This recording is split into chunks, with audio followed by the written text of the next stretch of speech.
अरे पति चरण ध्यान हाथ में पानी गई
पति के चरणों में ध्यान किया।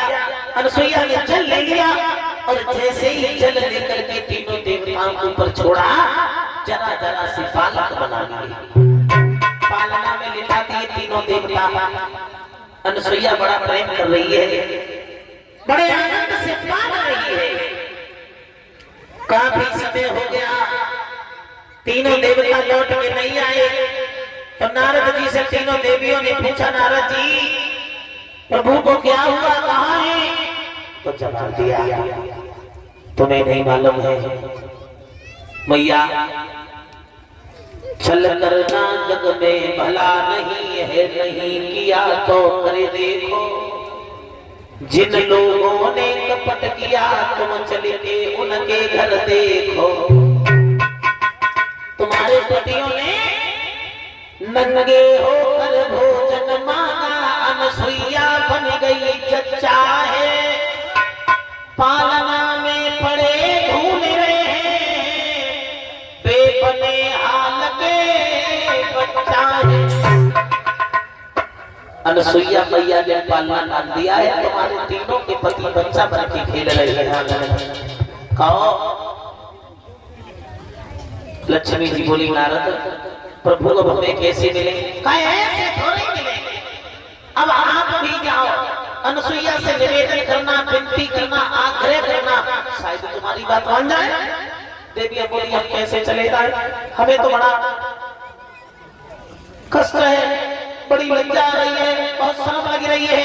नारद बोले, अब तुम्हें शर्म लग रही है, तुम्हारे पति महात्मा बन के गए, तुम बाई बन के चली जाओ। तीनों देवियां पहुंची अनसुईया के यहाँ, दोनों हाथ जोड़ी का, अनसुईया मैया तुम्हारे घर में हमारे पति हैं। अनसुईया कहने लगी, हमारे घर में तुम्हारे पति? अरे हमारे छोटे छोटे बच्चा है, परेशानी बड़ी बड़ी, हमारे घर में तुम्हारे पति कहाँ से आए? जब दिया मैया ज्यादा परेशान न करो, हकीकत में तुम्हारे घर में मेरे पति है, हमारे पतियों को मैं लेने आई हूँ, तुम हमें हमारे पति वापस कर दो। अनसुईया बोली, ऐसे नहीं, हमारे 3 बेटा हैं, तुम्हारे पति हैं, हमें नहीं मालूम, पहचान कर लो, जौन सा जिसका हो ले जाओ। लक्ष्मी जी बोली, मैया ये बहुत अच्छी बात कही तुमने, हम और अपने पति को न पहचान पाए। अभी हाल पालना के करीब पहुंची, छोटे छोटे बच्चा बने, तीनों लोग लेट रहे। अब लक्ष्मी जी खड़े हैं, सोचने लगे हमने भगवान नारायण की जगह शंकर जी को हाथ पकड़ लो, हम पति बता रही है ही ना। काफी देर सोचती रही, फिर लौट आई कि मैया हमारी समझ में ना आ रहे हमारे पति कौन से हैं, तुम ही कृपा करो। तीनों देवियों ने बारी बारी से कोशिश की, लेकिन ये पहचान नहीं पाई कि हमारे पति कौन से हैं। अंत में अनसुईया के आगे दोनों हाथ जोड़े, निवेदन किया। तो अनसुईया ने बात कही, देखो इस आश्रम के मालिक हैं हमारे पति महात्मा अत्रि। अगर वो तुम्हें कह दे उनकी तुम्हें आज्ञा मिल जाए तो हम तुम्हारे पतियों को छोड़ सकते हैं। और ये बात बताओ, आप लोग लिख लेना, जब तक पति की आज्ञा न मिले तब तक अपनी कभी नहीं चलाना। कथा की हर बात से, हर लाइन से कुछ न कुछ सीखने को मिलता है। अनसुईया चाहती तो तीनों देवियों को देवता दे सकती थी, ले जाओ जिसने बच्चा बना दी वो असली रूप में भी ला सकती थी, लेकिन क्या कहा,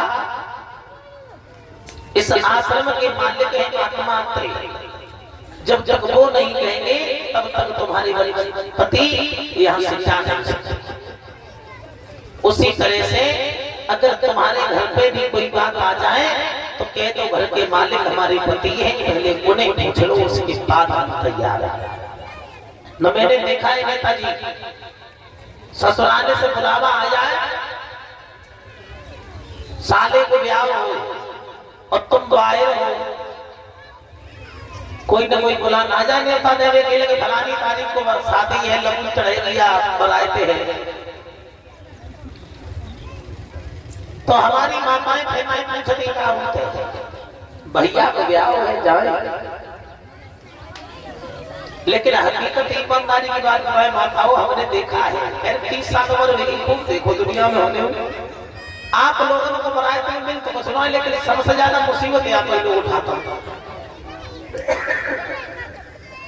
अब तो चलो व्यवस्था बढ़िया है, जो संध्या को माताएं खाना खिलाने के लिए पहुंचाई जाती पंडाल न, पहले क्या होती, लड़का घरे शादी है लेकिन को ब्याह है, सब्जी और पूरी घरे आएगी तो सिखाए लो, नाच कूद लो, घरे रहो, बादवादी कश्मीर वालों और लड़का के ब्याह में बाई चांस मान लो कि तिलक वालों सिस्टम कैंसिल हो गया, लगन चढ़ो बंद हो गई, सीधी सीधी बरात तो माताएं जाती हैं, मंडप नाए करो, घर वाला पहुंची, नाच कूद करी, बरात बनानी, सब कुछ करो, लेकिन इन्हें खाए हुए बिलो बजना भाई बड़े पे चावल और कड़ी मिल गई, बस इनके 56 भोग गई। और हकीकत है भैया, और माताएं शिकायत नहीं करती, ये आप लोगों में अच्छा ही है, चाहे चाहे खाए को मिले चाहे न मिले, चाहे भूखी बनी रहो, संजा को गाली गा ले, बस पेट भरेगा, फिर कोई चिंता ना, कतई खाना न मिलता। और बस साइड से जब ये लौट के आए तब थोड़ी समस्याएं होती है। जैसे ही ब्याह करके घरे लौटी और मालूम पड़ी कि धोती माए मिली तो समस्या है, बुलाने के लिए पूरा गांव बुलाएगा, हेतु रिश्तेदारी कोई छोड़े ही नहीं, 3 बुड़ी करके बता दिया जनाए कि धोतिया दे देते, कल वो घरे गए क्या दिखाई ब्याह में का दे लो। और ईमानदारी से बताओ, खैर हम तो देखते रहते हैं 200, 250 और 300 से ऊपर की साड़ी कोई देता ही नहीं है साथी,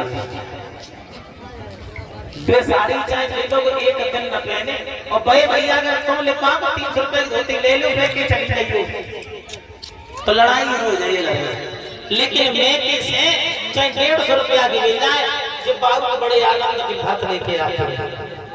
तो माताओं केवल एक बात याद रखें, जहाँ पति का सम्मान है वहीं आप लोगों का भी मान है। कोई भी काम करने से पहले घर के मालिक से सूचना ले लो, अगर घर के मालिक कहते हैं चले जाओ तो आप चले जाओ, कोई दिक्कत नहीं है, आ जाए उसी जगह। तीनों देवियां पहुंची अत्रे महात्मा के पास, दोनों हाथ जोड़ेगा, महाराज हमें माफ करना, हम नहीं समझ पाए, अपने पति तुम्हारे घर में भेज दिए, अब वो बालक बन गए हैं। अत्रे महात्मा कहने लगे, देखो देवियों, वैसे तो हम महात्मा हैं, हमें औलाद की जरूरत नहीं है, वैसे हमें औलाद की आवश्यकता नहीं है, हम संत हैं, लेकिन जब से तुम्हारे पति इस घर में आए हैं तब से इस आश्रम का वातावरण बालकमय हो गया। अब अगर ये यहाँ से चले गए तो हमें अच्छा नहीं लगेगा। अब अपने पतियों से कहो कि अनसुईया के उदर से बालक बन के जन्म ले तो इन्हें छोड़ सकते हैं। तीनों देवताओं ने सर हिला दिया, महाराज हम जरूर उतार देंगे। तब जाकर के अनसुईया मैया ने तीनों देवताओं को मुक्त किया। वही तीनों आकर दत्तात्रेय दुर्वासा चंद्रमा बने। इनमें ब्रह्मा जी का रूप दत्तात्रेय था, भगवान शंकर दुर्वासा बने भगवान विष्णु। इस तरह से जब चंद्रमा का वंश आगे बढ़ा, चंद्रमा का वंश आगे बढ़ा, चंद्रमा के बेटा हुए बुध, बुध के बेटा हुए पुरूरवा। पुरूरवा ऐसे चंद्रवंश में ऐसे राजा थे जो तीनों लोगों में इससे सुंदर कोई नहीं था। सबसे सुंदर राजा पुरूरवा हुआ, बुध के बेटा। पुरूरवा के बेटा हुए आयु, आयु के बेटा हुए महाराज नहुस। नहुस जो थे इंद्र बन गए।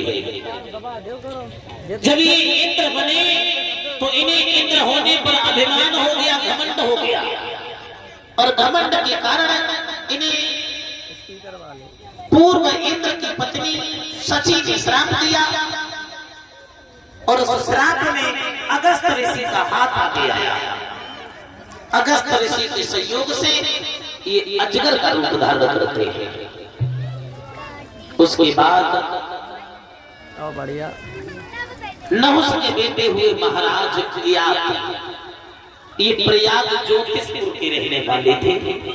इनकी पत्नी का नाम था देवयानी, जो शुक्राचार्य जी की बिटिया थी। दैत्य गुरु, राक्षसों के गुरु शुक्राचार्य की बेटी थी। जैसे ये कहानी सुनी, परीक्षित कहने लगे, महाराज एक बात हमारी समझ में नहीं आ रही है, केवल आप इतना बताओ, ये उल्टा विवाह कैसे हो गया? या महाराज क्षत्रिय थे, देवयानी ब्राह्मण थे, ये उल्टा विवाह कैसे हुआ? एक ब्राह्मण की शादी क्षत्रिय के साथ कैसे हो गई? सुखदेव जी महाराज बताते हैं, देवयानी को श्राप लगा हुआ था। और याद रखना श्रोताओ, हकीकत में देवयानी को श्राप दिया था गुरु बृहस्पति के बेटा कच्छ ने। एक बार कच्छ गया शुक्राचार्य जी के पास मृत संजीवनी विद्या सीखने के लिए, और ये मृत संजीवनी विद्या शुक्राचार्य जी को भगवान भोले बाबा ने सिखाई थी। जब इस विद्या को सीख रहा था बृहस्पति का बेटा कच्छ, उस समय देवयानी ने कच्छ से ये कहा कि तुम हमसे विवाह कर लो, हम तुमसे शादी करना चाहते हैं। कच्छ ने ये कह दिया, माफ करना देवयानी, तुम गुरु की बिटिया हो, बहन के बराबर हो, हम तुमसे शादी नहीं कर सकते हैं।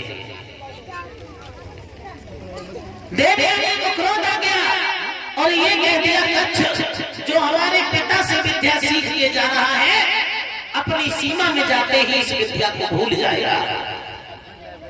श्राप दे दिया। कच्छ को भी क्रोध आ गया, कह दिया, देवयानी पागल हो गई है तू, अरे जा, मैं तुझे श्राप देता हूँ, आज के बाद तुझे कोई ब्राह्मण पर नहीं मिलेगा, तू क्षत्रिय के साथ निभाई जाएगी। उसके बाद मृत संजीवनी विद्या सीख करके कच्छ जैसे ही देवताओं की ओर आए, तो अपनी सीमा में जाने से पहले अपने पिता बृहस्पति को बुला करके इस विद्या को सिखा दिया। उसके बाद अपनी सीमा में गए। जैसे ही अपनी सीमा में पहुंचे,